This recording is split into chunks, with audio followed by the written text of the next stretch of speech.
Hope everyone had a happy Thanksgiving with friends and family. Thank you for tuning in to Campus Connection. I'm Gustavo Ortega. And I'm Angela Trung. Right before the Thanksgiving holiday, Cal State Long Beach's water fountains located around campus were shut down. Reporter Christian Galeno is standing by in Long Beach with the recent developments. Christian? Hi, Gustavo and Angela. Yes, in fact, the entire campus community was taken by storm when news broke that one of the water fountains in the campus was contaminated. But it was thanks to two chemistry students in one of the courses here on campus who made the discovery. Meet Tatiana Ortiz and Anthony Najera, both third-year students at Cal State Long Beach who happen to be lab partners for what seemed like another normal experiment in their chemistry course for non-science majors. Their assignment? I think it's no secret that a lot of students had been questioning some of the water and where it was coming from. To test the water from various water fountains around campus. And to their very surprise, their tests came back positive for lead. All the different levels for different things, and everything was testing where it should be. And then I got to lead, and then it said whatever it said, and I was like wait a minute, what?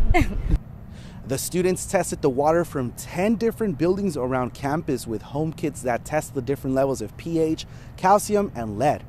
9 of those tests came back negative for lead, except the one from the Macintosh building right here behind me, which tested positive for lead.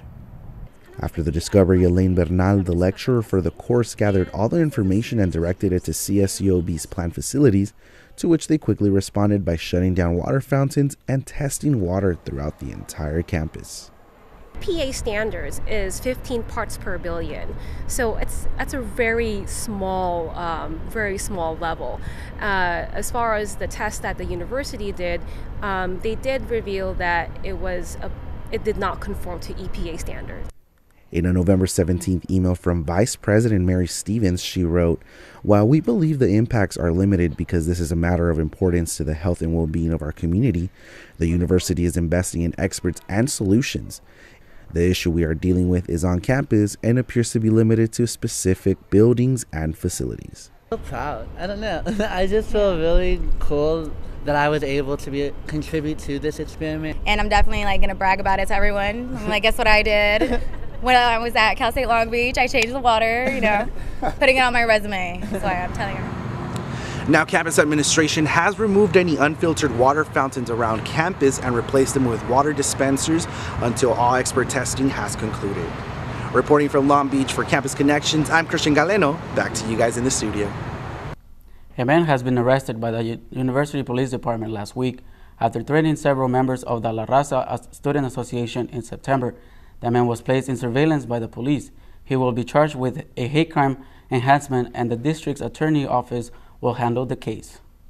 CSUB President Jane Connolly sent an email thanking the University Police Department and reinforced that there will be no toleration of hatred of any kind on this campus. West Campus Road has been open to all through traffic. Construction halted through traffic since the beginning of this semester. Police were giving tickets to those who trespass. Construction will be continued in this area, and drivers are expected to obey all signs and to slow down for construction workers. Cal State Long Beach partnered with Cedar Sinai Medical Group and hosted one of its annual blood drives at the University Student Union November 14 and 15. Students were encouraged to come out and donate blood for a good cause on the eve of Thanksgiving break. Those who volunteered also were able to sign up to be added to a bone marrow registry as well. It's important to donate blood because there's always a shortage of blood. Whether it's a cancer patient, a trauma patient, or just your average surgery, blood is sometimes needed, in most cases needed, and only 5% of the population actually donates blood. So the more the better. Workers at the event stressed the importance of donating blood and the benefits from it.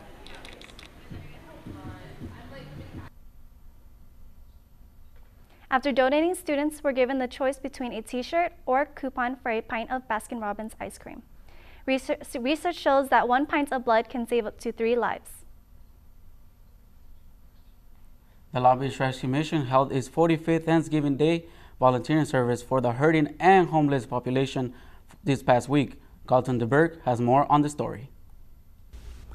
The Long Beach Rescue Mission held its 45th year of volunteering on Thanksgiving Day to help the hurting and homeless population in Long Beach. I am the volunteer program coordinator here at Long Beach Rescue Mission. We are serving our Thanksgiving breakfast. Yesterday we served dinner to about 800 people, and today we'll serve breakfast to about 500 or 600 people. The Long Beach Rescue Mission is located on 1335 Pacific Ave, and the day was prepped months in advance. Yeah, these guys, for last night, they started cooking turkeys about a month ago, cooking them and freezing them. The stuff for breakfast here, we started yesterday. And then I came in at 5 a.m. and the pancake guy came in about 2 a.m. I mean, it's great to see the families. It's great to see the support people have. We have hundreds of volunteers today. Everything from, Deputy Chief of Police on down to the school kid or the Boy Scout or Girl Scout. Today we're having a big special breakfast. Yesterday evening, Thanksgiving evening, we did a big Thanksgiving meal with turkey and mashed potatoes and stuffing and all the regular Thanksgiving meal items, and we had a really big turnout. We fed probably about 1,200 people.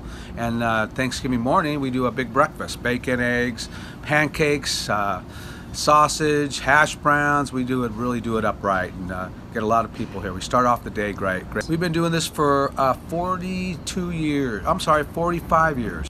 For Campus Connections, this is Colton DeBerg. Southern California beaches encountered a high number of shark sightings this past summer and is affecting Long Beach State's Shark Lab funding.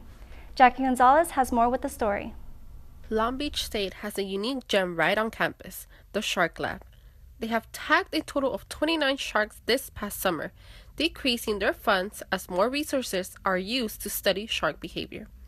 The program, founded in 1966, uses new state-of-the-art technology. A few of the resources includes a brand new marine lab, boats, and underwater robotics. So some of the tools and technology that we're developing will help us answer how many sharks are actually out there, and what's the likelihood that different people are counting the same sharks every day. In addition, tools are available for students who study marine biology. It will provide them with hands-on experience and training for technology. This will prepare them to become leaders of the field, but it also comes at a high cost. The program brings in about $500,000 a year for funding most of the equipment. What most people don't know, there's not a lot of money actually dedicated to studying sharks. Dr. Lowe shares that bigger problems like global climate change, ocean acidification, and rising temperatures are a few of the reasons why there's a big misconception over the study of sharks. Long Beach State received one of the biggest investments of all time by state and federal agencies. The Shark Lab program plans to fundraise by seeking for private funds as they get ready for the summer of 2018. In the meantime, Lowe and his team want students to know that the Shark Lab is available for Cal State Long Beach students. He encourages many to stop by and see why the program is unique and learn more about the marine life close and personal. Jackie Gonzalez, Campus Connections. Coming up, we have the turkey trot, and we'll take a look at the charity car show. And later, we will take a look at the Fourth Fridays hosted at the Pike. The Center for International Trade and Transportation at Cal State Long Beach is celebrating 20 years of education, research, and community engagement in the goods movement industry. During its early years, CITT pioneered the Global Logistics Specialist Certificate Program. Renowned internationally as a dynamic resource for workforce development, the GLS Certificate Program enhanced the careers of hundreds of managers and staff employees in the logistics field. CITT recognized the need for a sophisticated training program that would develop the skills of individual employees and also emphasize the best practices in the logistics industry. Everyone involved realizes how complicated the movement of goods can become when delivering items from factories overseas to store shelves thousands of miles away. We wanted to provide the university's resources and academic tools to help make the process more uniform and efficient. CITT looks forward to the next 20 years of working with our partners in trade and transportation. Instead of getting the food ready early Thanksgiving morning, some people came out to run this year's turkey trot here in Long Beach. Gustavo Bautista has more with the story. Over 3,000 people came down Thanksgiving morning to Rosie's Dog Beach in Long Beach to participate in the 15th annual Long Beach Turkey Trot. The event featured a 5K and 10K run/walk and encouraged participants to be in Thanksgiving spirit for the trot. We just enjoy having some time together to start out the day before everybody has to run different places. And it's something healthy to do. And I'm on a goal. In September I turn 50, so I am doing as many 5Ks as I can between now and September the 28th. After the race, trotters were welcomed to complimentary refreshments and snacks, and cheers from fellow trotters. Volunteer Brad Miyasoto has been part of this event for the past 8 years and talks about what it's like to give back. Well, I mean, especially CAT, the community action team, they're incredible because they do so many events for different groups of people within the city. The majority of the proceeds from the trot goes to fund the Community Action Team, or CAT, here in Long Beach. CAT Director Justin Rudd describes what it's like to have all those trotters come out to support his event. You know, my message to all the people who are running and walking today is a big, big thank you. Because of them, we're able to fund my nonprofit almost for the entire year. The Turkey Trot is one of 62 events the Community Action Team does throughout the year to give back to the community of Long Beach, including beach cleanups and animal welfare projects, kids events, arts and educational events. And it's because of those runners and walkers that we are able to do all of those things in this community. For more information on the Community Action Team and their other events, visit www.justinrudd.com. I'm Gustavo Bautista for Campus Connection. We have our own Megan Tonti with guest Melissa Reinhardt to discuss Not Alone, a program that prevents awareness and prevention to sexual assault. Thanks, Gustavo and Angela. Here with me today in the studio is Melissa Reinhardt, who is a student assistant at Not Alone at the Beach here on campus. Melissa, thank you so much for being here. Of course, thank you so much for having me. All right, so first and foremost, what is Not Alone at the Beach? So Not Alone at the Beach is a grant that was given to our university about 4 years ago. And what the grant is it provides sexual assault support services to our students on campus. Awesome, and what do you do specifically for Not Alone at the Beach? So I'm a student assistant, and as a student assistant, I help to promote as well as put on the variety of events that we host each semester in order to promote our image of Not Alone at the Beach. In addition to that, I also serve as a liaison between the Not Alone at the Beach grant and the fraternity and sorority life on campus. So I'm also doing some work to help develop that program as well. So what types of services are offered for those who are sexual assault victims? Of course. So the sexual assault survivors that we have here on campus, we have a variety of different support services for them. One of the main ones that we have is our support advocate, and she is located down in Student Health Services. She's great. She is available Monday through Friday, 9 to 5. So if there's any survivors that are needing confidential support, they're more than welcome to go down and talk to her. In addition to that, we also have resources available in the Women's and Gender Equity Center. That's where our grant is housed. So if they have any other questions or need any more services, they're more than welcome to go over there. Great. And what are the statistics for women versus men who are sexually assaulted on campuses throughout the nation? Right. As of right now, the statistics show that 1 in 4 women and 1 in 16 men are survivors of sexual assault. So that is just a nationwide statistic. We are currently in the process of collecting our own information to see how the statistics read for Cal State Long Beach. So we don't have those yet, but that's something that we will have later in the future. Great. And how is Not Alone at the Beach helping those to prevent future assaults here on campus? Of course. So the big thing for Not Alone at the Beach is we are promoting our services as well as just spreading the word on the prevalence of sexual assault on college campuses. So through just our promotion and the variety of events that we put on, such as the Clothesline Project or other tabling events, we're really hoping to push the message that this is an issue and this is something that needs to be stopped. So. Great. And lastly, if students or faculty want to get involved or want more information on Not Alone at the Beach, what should they do? Of course. So they are more than welcome to follow us on any of our social media accounts. We do have a Facebook, Twitter, and Instagram. In addition to that, I did mention earlier that we're housed on campus in the Women's and Gender Equity Center. So that's in LA1, room 102. So if they have any other further questions, they're more than welcome to come there and we can help them. Great. Thank you so much, Melissa, for being here. Yeah, thank you so much for having me. All right, back to you, Gustavo and Angela, in the studio. Many CSULB students, alumni, and non-students attended the first ever 49er-driven charity car show on November 18. Contestants brought their car to show off while attendees helped out a good cause. The 49er-driven club has been around for more than 10 years. The members all share the same passion with cars and are happy to be able to host their first car show this year. The charity show was also sponsored by Motorsport Hardware. When the club president heard about the school pantry and the need for food that students face, the club came up with an idea. I want us to go, okay, so we can do a car show easily, but we kind of want to have a cause, have people kind of like all group up together. So we decided to kind of have a show that people donate stuff that goes to the CSUOB, like ASI pantry, and also to like homeless shelters around like the area. The club will store the food and is trying to come up with other places to donate the non-perishable food. Motorsport Hardware also gave out awards to top contestants. Members are hoping for another car show next year.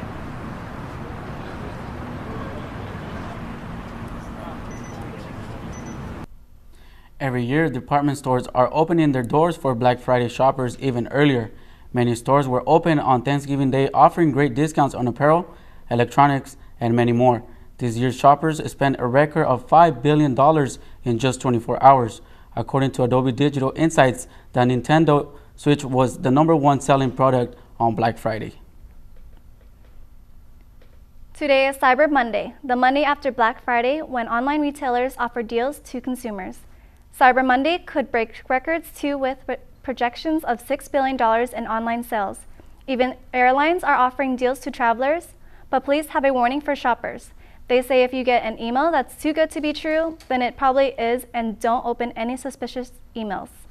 Amazon is expected to top online sales this year. With Thanksgiving coming to an end, all eyes now move to Christmas and the process of gift buying. But what are people buying this year, and what do they want to receive? Our very own John Sheeks has more on the story. Here at the outlets in San Clemente, the Christmas spirit is in the air. Now that Thanksgiving and Black Friday have come and gone, shoppers are ready to get a good start on their Christmas list.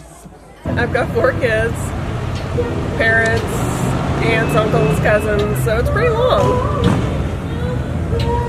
With the carolers singing and some of the Black Friday sales still in effect, the crowds were in full force to soak up any last-minute deals they could find.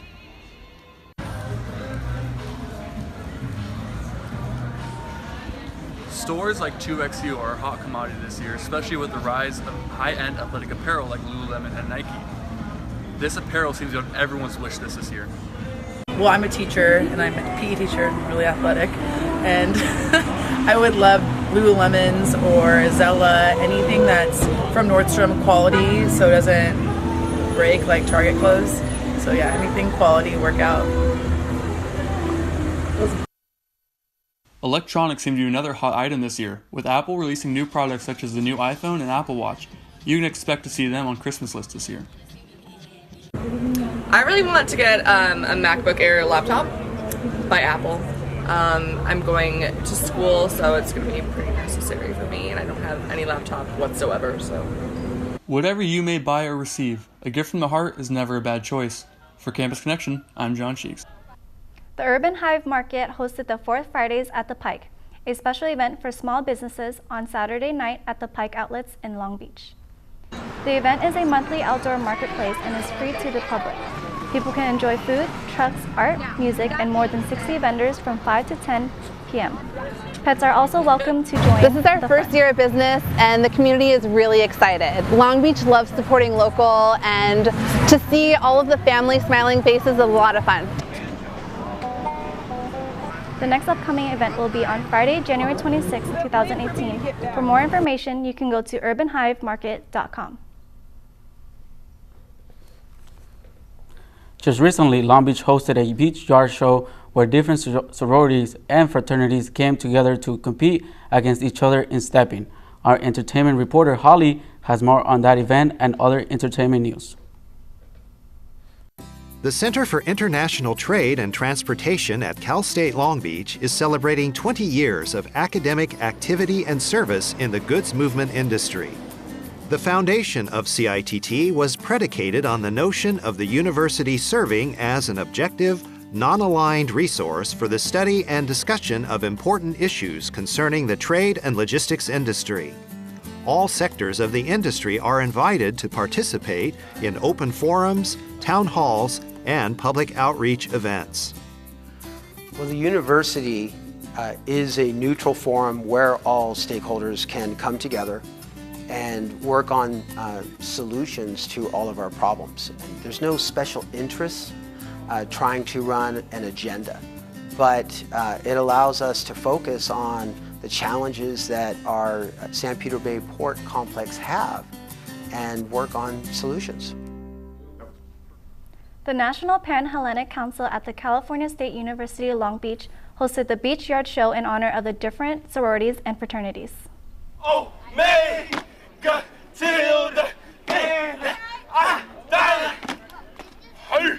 The National Pan-Hellenic Council consists of 9 sororities and fraternities.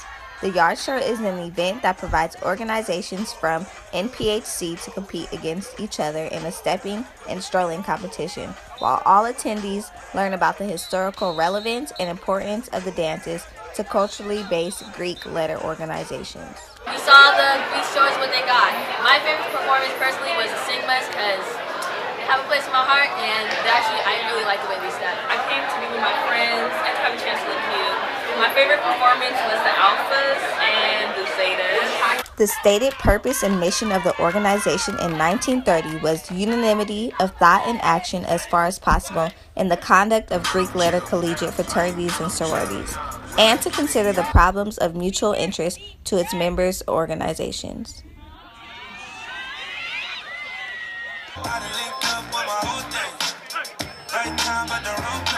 As part of the Divine Nine, we have to represent our culture, and Black culture is very important within all of us. The NPHC created an environment for the different fraternities and sororities to demonstrate what their chapter represents, and gave a good look into what Greek life is all about.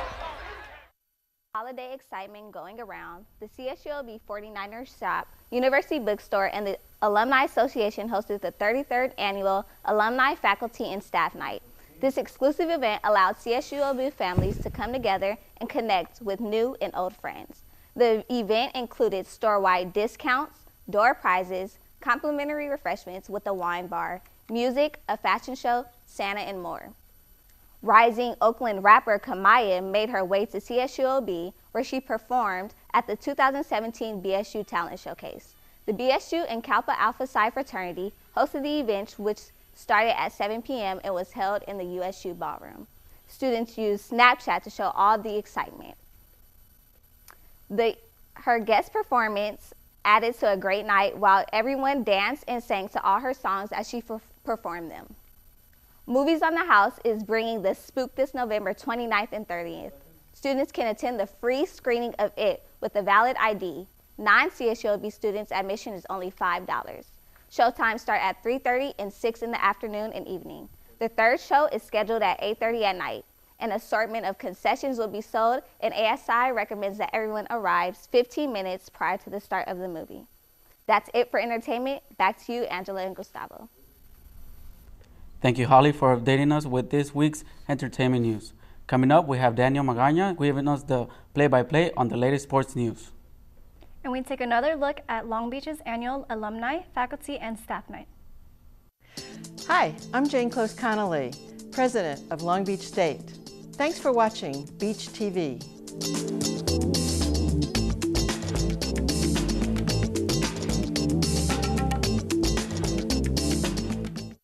Volleyball ends on an upbeat note. Daniel joins us with more on that and the rest of the sports. A lot of sports to talk about today. Let's start with Long Beach State men's basketball. The team fell to Nebraska 85-80 in their final game at the Advocare Invitational. The Beach's valiant effort was led by senior Gabe Levin, who finished with a double-double for the second time in this tournament, scoring 22 points and 16 rebounds. Deshaun Booker also recorded his second double-double in this tournament, scoring 15 points to go along with 12 assists. The Beach continues its road trip on Wednesday when they take on the Arizona Wildcats before returning home against Fresno State on Saturday. In women's action, the Beach continued their slow start to the season, falling to the University of San Diego 74-40. One of their few bright spots came by way of junior Martina McCowan, who led the team with 12 points, 8 rebounds, and an impressive 6 steals. LBSU will look to get their first win of the season when they take on the Arizona Wildcats on Tuesday. In men's water polo, the Beach ended their season with a dramatic sudden death victory over Pepperdine. Austin Stewart's game-winning penalty gave Long Beach State a 10-9 victory that clinched them their third-place finish in the Golden Coast tournament. The Beach ended their season with a 15-12 record, going 3-2 in conference play. The women's tennis team wrapped up their fall season at the CSUN Fall Tournament. The Beach came away with 3 wins in singles brackets, thanks to standout performances by Georgia Gulen, Carlota Casasampier, and Lena Pacholski. The Beach now looks forward to the 2018 season when they take part in the Beach Winter Invite. Long Beach State women's volleyball also closed out their 2017 season on a high note. The women's volleyball team ended a third and final game Saturday, beating Cal State Northridge at home with a score of 3-1. The player of the week is sophomore Haley Hayward, who led the Beach with 15 kills on a career best. Hayward also had 2 aces, 8 digs, and 3 blocks.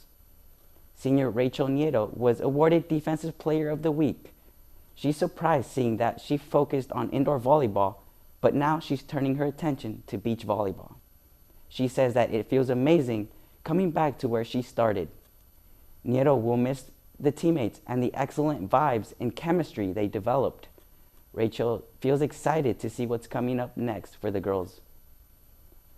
Mina Andjikovic, the rookie setter, stepped in for injured players. There were a lot. Mina says during the offseason, she will work on setting the offense and be ready for the next season. The head coach says that the team was able to handle the ball a little bit better, even though there were some struggles on the defense. She says that ending the season with a 3-game winning streak feels like progress, and it was possible as the team came together. The coach believes that this was a great night for the seniors. And that is it for sports. Back to you, Angela and Gustavo. The 49ers Shops University Bookstore and the Alumni Association hosted their 33rd annual Alumni, Faculty, and Staff Night on November 17. Hundreds of people attended the free event, which featured discounts up to 75% off on selected items throughout the store. Guests enjoyed complimentary refreshments, music, pictures with Santa, and much more. The first 200 guests received a special CSULB gift. It's a great way for people to come and buy things at the bookstore. A lot of alumni come, and we do have a wide selection of alumni items. So people really like that stuff, and they come mostly for that. This year's event incorporated a silent auction to benefit Bowling for Books. The next Alumni Faculty Staff Night will be held on November 15. With the holidays coming up, that means people are most likely to go shopping. Unfortunately, that leads to an increased risk of credit card fraud. Make sure you all monitor your credit card statements and don't give out any personal information to people you don't trust. Also, be sure to report all suspicious activity that you do not recognize. We want all of our shoppers to feel safe and at ease during the shopping during the holidays. Goodbye. Well, everyone, that's all for the news for this week. I'm Angela Trong. And I'm Gustavo Ortega. Thank you for tuning into Campus Connection, and we wish you a very safe and happy upcoming holiday.